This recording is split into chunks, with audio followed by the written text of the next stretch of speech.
Lights up!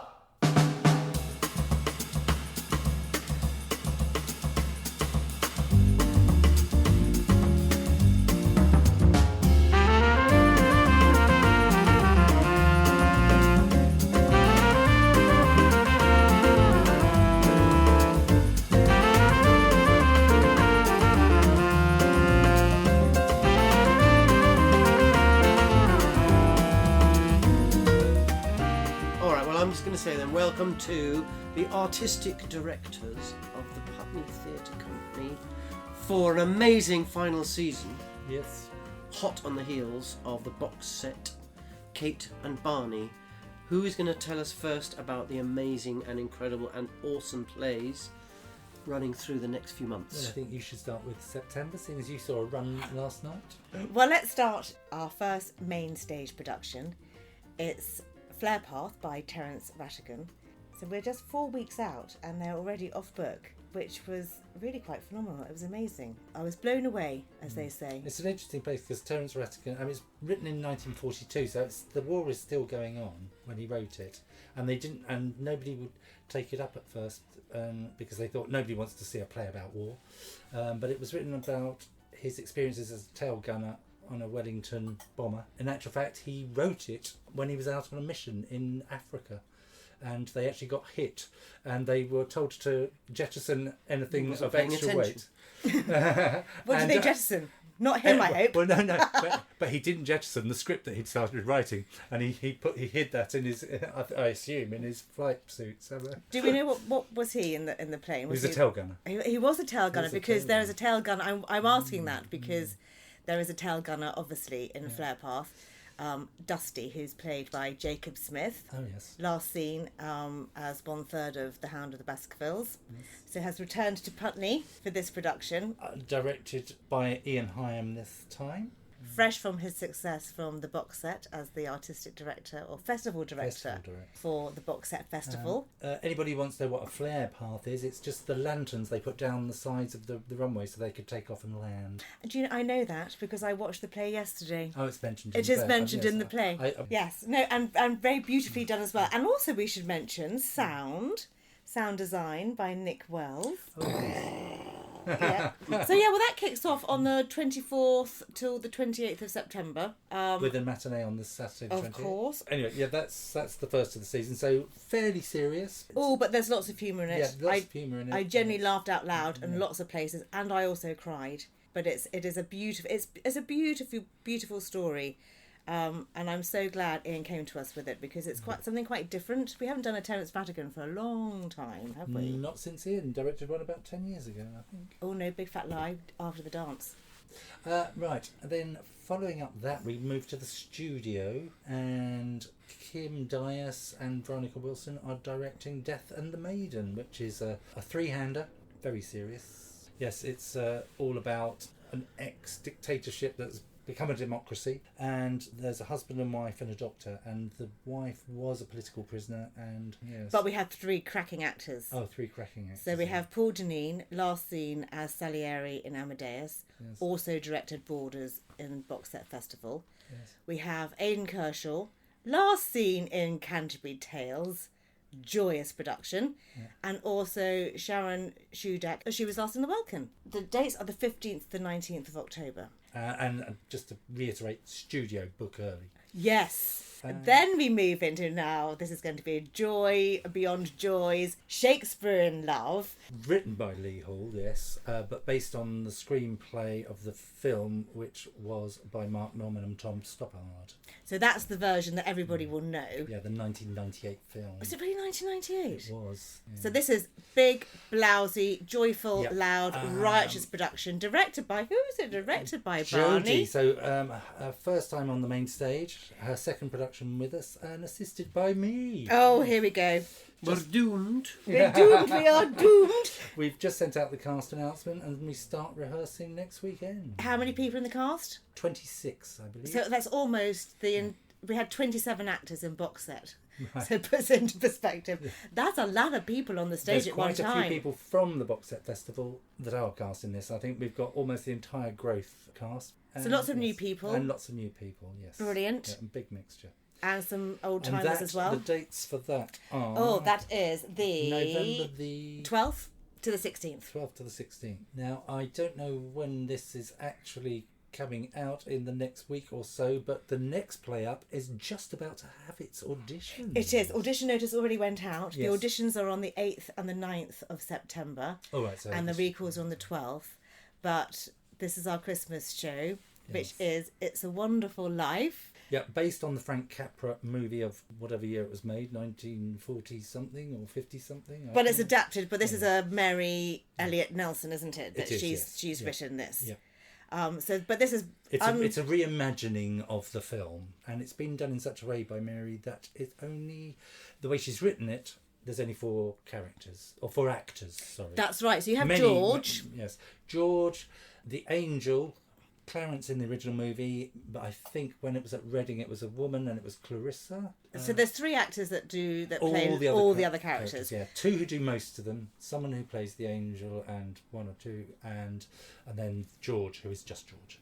Oh, we have 2 women directors. We do. We have Lois Saville, last seen directing How to Spot an Alien during Box Set Festival, and then Hound of the Baskervilles, and then Kate Lawrence. It's her first time with a director's hat on at this theatre after many stage management and operation and doing absolutely everything else, even sewing bells on in Dick Whittington, a woman of many talents. so that's a bit of a departure for us, really, for December. It is. It's as I said, it's a reimagining of the film, which is which everybody thinks is probably one of the most Christmassy films of all time. It is a family show, and it is our December show, and the dates for that are the 17th to the 21st of December. Now, just in time for Christmas. Yes. Now the big question, the question du jour, obviously, is: will there be snow? Oh, on the stage, I have no doubt. Yeah, that is what everybody wants to know. So. I don't care outside. No, I want to know: will there be snow inside? We'll have to speak to the directors, but I would imagine Stage you can't. If there's not, I want my money back immediately. It's the only reason why we've scheduled it. I'm very excited about that, and because it is a departure from our usual December slot. Yeah, we've had our panto. We had Dick Whittington in our first year, and that was in January, so that was a complete because departure. Of the dates. Yes. So, and then last year we had My Fair Lady, which was hugely successful. Yes, our first musical for a long time, certainly since I've been part of the theatre. And now we've gone for a four-hander ensemble Christmassy play. And then coming out of the gloom of January, we go into February in our final studio production, which is another female director. Yes, and a new director is the fabulous PTC stalwart that is Amanda Benscry. Yes. Now everyone will know Amanda for her many amazing performances in a plethora of PTC shows, but this is the first time we will see her in the studio. Yeah, last one was Apologia. It was. She was in the Apologia in that, and then she's now directing Alligators by Andrew Keatley. Now, what's Alligators about? It's not about reptiles, is it? No, it's not. No, in actual fact, it's a four-hander. A husband and wife and daughter. She's a young girl, and that's where the title of the play comes from, because she mishears allegations. Yes, and she thinks that they're alligators. Oh, so what are the allegations? He is a teacher, and there is an historic allegation of sexual misconduct with a pupil on a trip to Ypres, I think it was. Oh. And it's all the things from his past that are brought out by these allegations that are nothing to do with it. So it's basically that we all have something in our past that we're not pleased about. We're embarrassed by. Which we would rather not talk about, etc., etc. So it's quite deep. So all some more extreme than others. Oh, absolutely, yes. Which is why you don't tell anyone. Oops. Well, I'm just telling you now, my past is clear, my friends. But your memory is poor. Thank goodness so is everyone else's. and that's the dates. The dates are the 18th to the 22nd of February. That's our last studio production, which covers my birthday. I was going to say. And then we come into March, our final production as artistic directors, which is directed by me. And Owen Taylor James Smith, to give him his full title. And he's my assistant director on Accidental Death of an Anarchist, written by Dario Fo and Frank Arain. This is a very definite adaptation done in 2020. This is 2022 by Tom Basden. And this was at the Lyric. This was the. It was originally somewhere else, and then it came down to the Lyric, and then it went into the West End. Yes. And was it Daniel Rigby that played? It was Daniel Rigby who played the maniac. Yes. Which is the one thing that hasn't changed from the original. That person is always referred to, certainly at the beginning of the original text, as the maniac, who is a rather odd person who has been arrested by the police in a police station where an anarchist has had an accidental death in the weeks previous to him being arrested. By falling out of the window. By falling out of a window. Duh, duh, duh. Yes, exactly. And that is on from the 25th to the 29th of March. Yes, and it is basically a farce. It's a political farce. You like a farce though, don't you, Barney? Yeah. You've directed a fair few here. I have done a few, but yes. So yes, and that's our final production of our tenure as artistic directors. It is. So yeah, the auditions are yet to be announced for that. We will know very soon, and they will be on the website. Are we thinking November? We are trying to get it this side of Christmas so that we have a chance to have a read through and let people go away, take it in and start learning their lines over Christmas. That seems like we've got an awful lot packed in. We have. But of course, that won't be the last time you see us organising anything, because April the 5th. April the 5th will be our final awards show for this season and the one that's just gone. Yep, so from April, so kicking off with the Lovely Bones until Accidental Death of Anarchist, which will be our final show. So keep those in your mind, everybody. Yes, 5th of April. Commit it to memory now. Obviously, like with everything else, like as last year, we'll be sending out a little recap of all productions, so to refresh your memories. And then the voting forms will go out, I think it's literally the week after Accidental Death. Well, it'll have to go straight away because it's a week earlier this year, isn't it? It's the 5th of April. So that deadline. It's going to finish with a bang. Indeed. So there we are. Get booking. It'll all be on the website. Blair Path already up there, as is Death of the Maiden and also Shakespeare in Love. Ticket links are already live. Keep your eye out on the audition page on the website as well for It's a Wonderful Life, 8th, 9th of September, and recalls on the 12th. And then Alligators and Accidental Death of an Anarchist, they'll be coming up shortly as well. So do keep your eye out and then come and audition. And if you don't want to audition, come and help out with front of house or a plethora of other ways you can get involved. Help on tidy up days, set build, leaflet dropping. Oh yes, flyering. Very.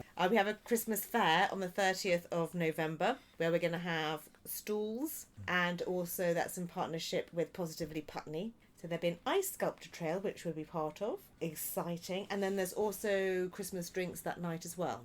So you can come and do your Christmas shopping and then come for Christmas. And I'm sure there's lots of other things that are in the pipeline. Wonderful. So many things. So many things. Yeah. And I'd just like to thank Nick here, who for 3 years has sat here patiently. Well, I'm not going to say anything because at least twice I'm probably going to have to come in and do another one with him. You're doing more with him. I know, but this is when we're all three of us in the room. That is true. Yes. But no, Nick has been amazing and has set this podcast up. Yeah, no, and all of this is being. We know it. Stop it. Anyway, I think that's the end. That's the end. Well.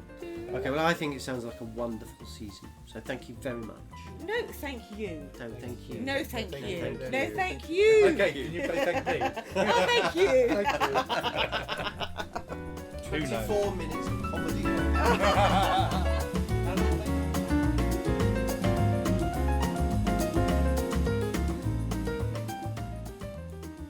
This is a real Putney Theatre Company production.